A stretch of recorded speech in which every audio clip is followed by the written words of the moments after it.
Alam mo yung pakiramdam na parang may mali, pero di mo maipaliwanag. Parang may nanunood sa'yo.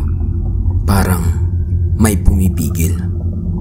Ganon yung pakiramdam ko noong November 22, 2019. At simula noon, hindi na bumalik sa normal ang buhay ko. Ako nga pala si Lance.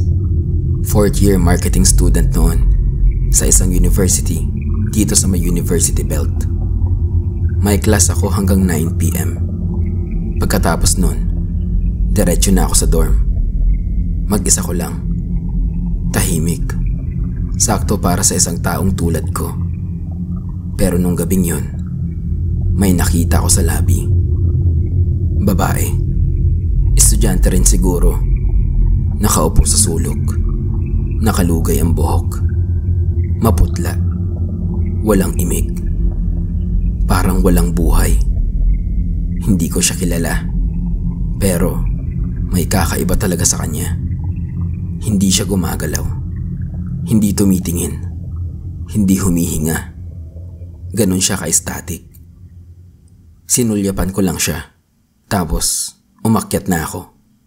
Akala ko baka may hinihintay lang siya. Pero ngayong iniisip ko, sana tinignan ko siya ng mabuti. Pagpasok ko sa kwarto ko, sinara ko agad ang pinto.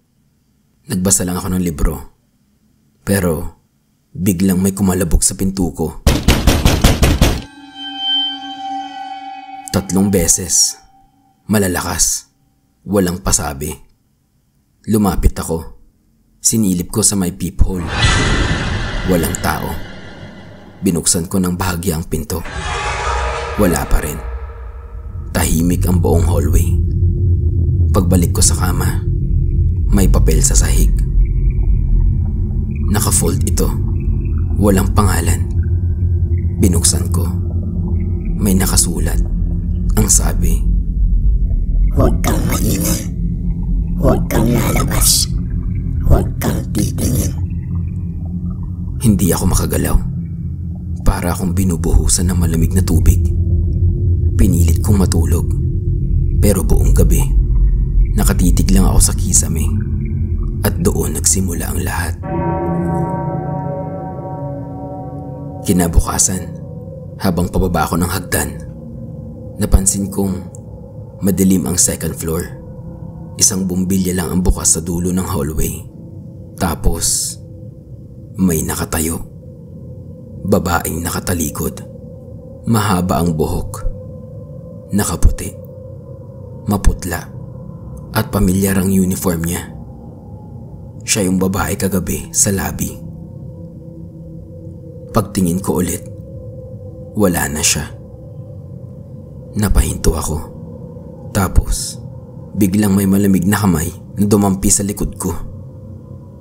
Paglingon ko, walang tao. Umakyat ang kilabot sa batok ko. Bumalik ako sa kwarto at kinausap ang dorm manager. Sabi ko, baka may nangtitrip lang na prankster.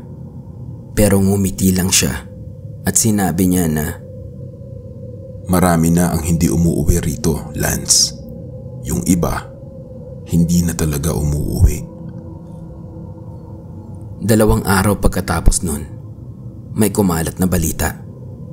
Nawawala raw si Joanna, isang estudyanteng babae mula sa kabilang dorm.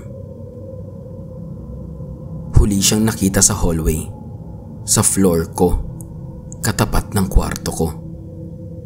Bago siya nawala, nag-message pa raw siya sa friends niya. Sabi niya, "May sumusunod sa akin. Ayoko na rito." Akala ng lahat, nagbibiro lang siya. Pero hindi na siya nagpakita kahit saan. At ako, nung gabing din yun, may narinig ako sa labas ng pinto. Boses ng babae. Mahina, nanginginig, parang umiiyak.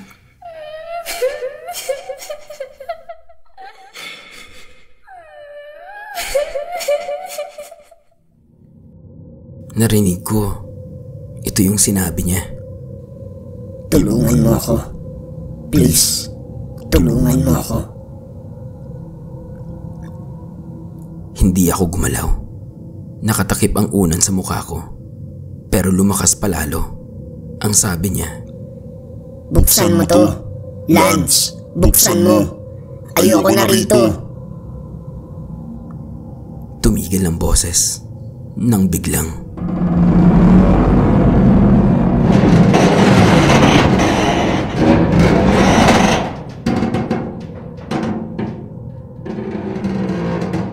Parang may kinakaladkad na yero sa hallway.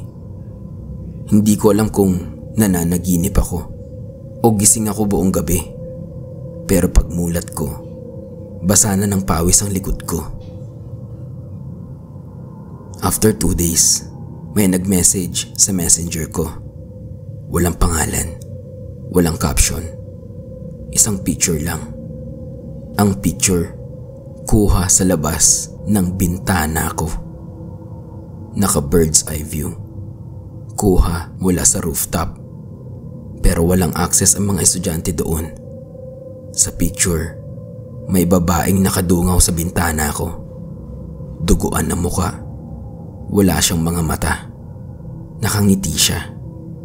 At pagkatapos ng ilang segundo, may nag-pop up na message. Ang sabi, Sa susunod, hindi na lang ako titingin. Papasok na ako. November 30, 1:03 a.m.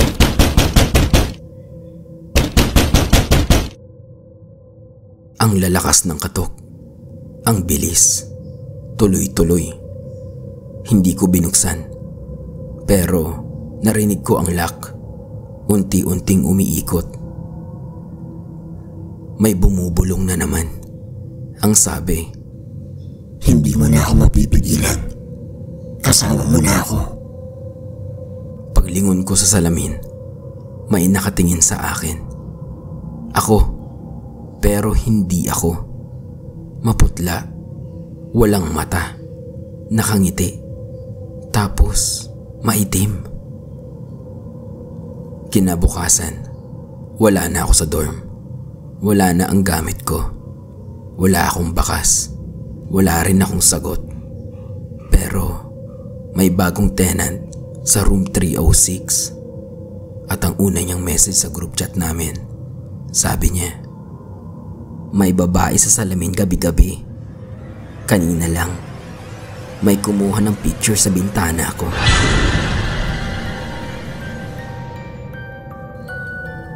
Kung ikaw ang bagong tenant, ano ang gagawin mo?